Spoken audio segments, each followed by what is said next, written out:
লাইব্রেরিতে পড়তে বসেছিলাম। হঠাৎ করে একটি কবিতার বই খুব নজর কাড়ল। অনেকে বলেন সমালোচিত, বিতর্কিত, কিন্তু আমি বলি না।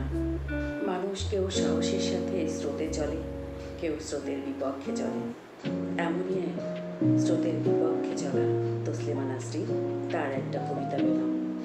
তার বইটির নাম আমার কিছু যায় আসে না। সেটা সম্ভবত 1990-এর দশকে প্রকাশিত। সেখানে একটি কবিতা পেলাম, জিহ্বা। দারুণ ভালো লাগলো, পড়ে শোনাচ্ছি। এখন মানুষের প্রশংসা করে না। বাড়িতে কুকুর পোষে, 2-3টে ধূসর বিড়াল।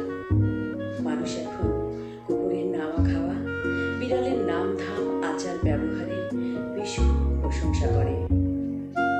মানুষ এখন সুতো নাকা, কষ্ট ও কয়লা নিয়ে তুমুল আড্ডায় মেতে ওঠে।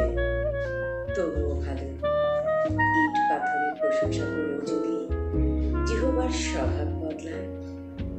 দারুণ, খুব ভালো লেগেছে। লিখেছেন 90-এর দশকে, কিন্তু আজকের বাস্তবতা প্রাসঙ্গিক, খুবই বাস্তবসম্মত এবং সমসাময়িক। তাই কবিতাটা পড়ার প্রয়োজন হতে পারে।